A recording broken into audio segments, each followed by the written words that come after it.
Hi all, how you doing? I'm Tiamara Williams and I'm here to talk about being powerfully human in an AI world. If you find that interesting, then click the follow button because that's how we're going to stay connected. I was reflecting on something else that makes us so human, and that is our ability to heal. And I've been contemplating that for a few days, and then I picked up this book, You Are the Placebo, Making Your Mind Matter by Dr. Joe Dispenza.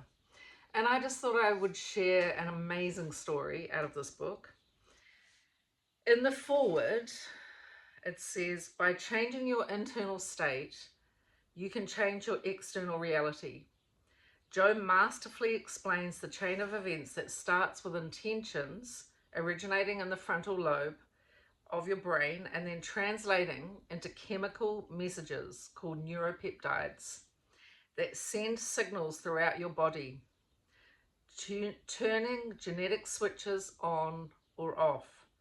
Some of these chemicals, like oxytocin, the cuddle hormone that's stimulated by touch, are associated with feelings of love and trust.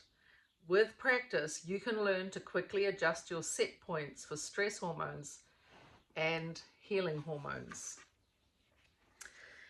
And I'm going to dive straight into this story because it's really amazing, and it does demonstrate what it is that I'm talking about, that we have this distinctly human ability to heal. Well, I guess actually, if you think about it, it's not just humans, it's also nature. Nature has this amazing ability to heal. Trees can heal themselves.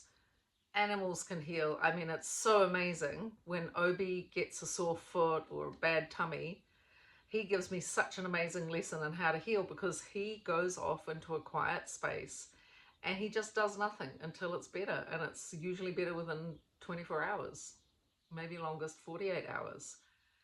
And I always look at that and go, wow, what an amazing teacher he is.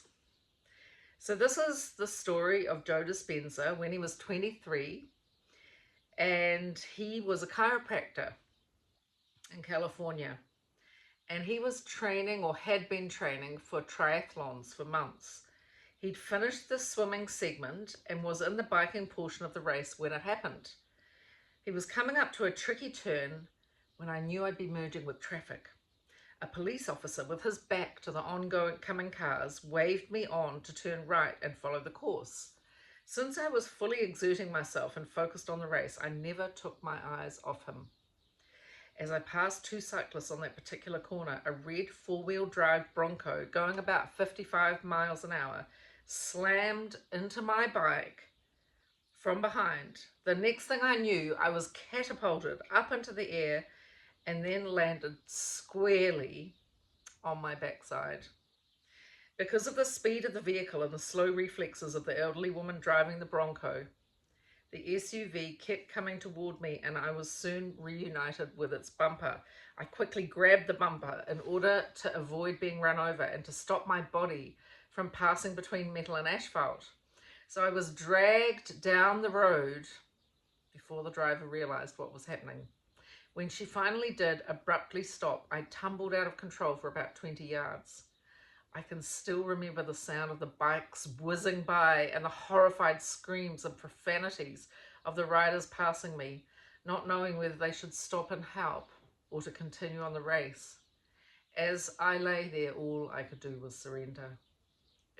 I would soon discover that I had broken 6 vertebrae. I had compression fractures in thoracic 8, 9, 10, 11, and 12, and lumbar 1, ranging from my shoulder blades to my kidneys. The vertebrae are stacked like individual blocks in the spine, and when I hit the ground with that kind of force, they collapsed and compressed from the impact. The 8 thoracic vertebrae, the top segment that I broke, was more than 60% collapsed, and the circular arch that contained and protected the spinal cord was broken and pushed together in pretzel-like shape.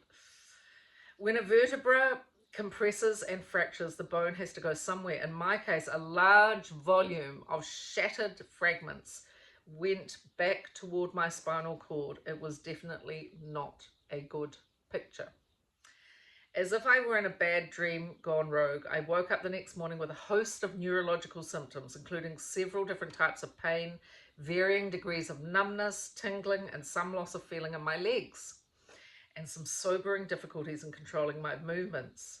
So after I'd had all the blood tests, x-rays, CAT scans, MRIs at the hospital, the orthopedic surgeon showed me the results and somberly delivered the news. In order to contain the bone fragments that were now on my spinal cord, I needed surgery to implant a Harrington rod. That would mean cutting out parts of my back out the back parts of the vertebrae from 2 and 3 segments above and below the fractures, and screwing and clamping 2 12-inch stainless steel rods along both sides of my spinal column. Then they'd scrape some fragments off my hip bone and paste them over the rods. It would be a major surgery, but it would mean at least I'd have a chance to walk again. Even so, I knew I probably would be somewhat disabled and I'd have to live with chronic pain for the rest of my life. Needless to say, I did not like that option. But if I chose not to have the surgery, paralysis seemed certain. The best neurologist in the Palm Springs area, who concurred with the first surgeon's opinion, told me that he knew of no other patient in the United States in my condition who'd refused it. The impact of the accident had compressed my T8 vertebra into a wedge shape that would prevent my spine from being able to bear the weight of my body. If I were to stand up, my backbone would collapse, pushing those shattered bits of the vertebra deep into my spinal cord, causing instant paralysis from my chest down. That was hardly an attractive option either. I was transferred to hospital closer to my home, where I received 2 additional opinions, including one from the leading orthopedic surgeon in Southern California. Not surprisingly, both doctors agreed that I should have the Harrington rod surgery. It was a pretty consistent prognosis: have the surgery or be paralyzed and never walk again. If I'd been the medical professional making the recommendation, I would have said the same thing. It was the safest option, but it wasn't the option I chose for myself. Maybe I was just young and bold at that time of my life, but I decided against the medical model and the expert recommendations. I believe there's an intelligence, an invisible consciousness within each of us. That's the giver of life. It supports, maintains, protects, and heals us every moment. And this is what I have been contemplating, how this whole medical model, and we know it's a corrupt model, but it is designed to have us deny the fact that we have these miraculous bodies that are actually created to heal. And so unless we are completely out of balance, and that does happen, the body will heal itself. And that's why I just think the whole concept, for instance, of a vaccine is quite ridiculous. We are created so perfect. And, this is what he's talking about. It creates almost 10 trillion specialized cells, starting from only 2. It keeps our hearts beating hundreds of thousands times per day. And it can organize hundreds of thousands of chemical reactions in a single cell in every second, among many other amazing functions. I reasoned at the time that if this intelligence was real, and if it willfully, mindfully, and lovingly demonstrated such amazing ability, maybe I could take my attention off my external world and begin to go within and connect with it, developing a relationship with it. But while I intellectually understood that the body often has the capacity to heal itself, now I had to apply every bit of that philosophy that I knew in order to take that knowledge to the next level and beyond, to create a true experience with healing. And since I wasn't going anywhere and I wasn't doing anything except lying face down, I decided on 2 things. First, every day I would put all of my conscious attention on this intelligence within me and give it a plan, a template, a vision with very specific orders. And then I would surrender my healing to this greater mind that had unlimited power. allowing it to do the healing for me. And second, I wouldn't let any thought slip by my awareness that I didn't want to experience. Sounds easy, right? So against medical advice, I left the hospital and I went home, and I had a bunch of close friends come and be around me for a few months. I decided that I would begin every day reconstructing my spine vertebra by vertebra, and I would show this consciousness, if I was paying attention to my efforts, what I wanted. I knew that it would demand my absolute presence. And so he would go on, and basically he practiced this 2 hours twice a day. He went within and he would spend time creating a picture of his intended results in his mind. In the middle of my meditations on creating the life I wanted with a fully healed spine, I would all of a sudden become aware that I'd become unconsciously thinking about what surgeons had told me a few weeks prior, and that I'd probably never walk again. So it's interesting because his habitual mind, his doubting mind, would continue to arise.